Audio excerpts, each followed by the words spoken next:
প্রয়াত রানী দ্বিতীয় এলিজাবেথের ঘোড়া উত্তরাধিকার সূত্রে পেয়েছেন রাজা তৃতীয় চার্লস। এবার ঘোড়দৌড়ের কিছু ঘোড়া বিক্রি করে দিয়েছেন তিনি। বিবিসি জানিয়েছে 14টি ঘোড়া গত সোমবার বিক্রি করেছেন রাজা। নিলাম সংস্থা টেটার্স লসের মাধ্যমে রানী এলিজাবেথের ওই ঘোড়াগুলো বিক্রি করে দেওয়া হয়েছে। ঘোড়া এবং ঘোড়দৌড় নিয়ে প্রয়াত রানীর উৎসাহের ব্যাপারে বরাবরই গণমাধ্যমে খবর প্রকাশ হতো। রাজমহলের ঘোড়াগুলো অংশ নিত নানা ঘোড়দৌড়ে। নিয়ম করে অ্যাপসম ডার্বির ঘোড়দৌড়ের অনুষ্ঠানে যোগ দিতেন রানী দ্বিতীয় এলিজাবেথ। যদিও শারীরিক অসুস্থতার কারণে চলতি বছরের জুনে ডার্বিতে উপস্থিত থাকতে পারেননি তিনি। প্রাসাদে বসে টিভিতে দেখেছিলেন ঘোড়দৌড়।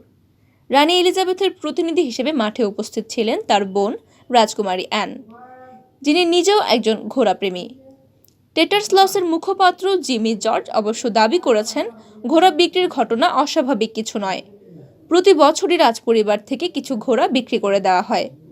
তিনি আরও বলেন, রাজপরিবারের আস্থা বলে অনেকগুলো ঘোড়া ছিল। এতগুলো ঘোড়া সেখানে রাখা সম্ভব নয় বলে 14টি বিক্রি করার সিদ্ধান্ত নেওয়া হয়েছে।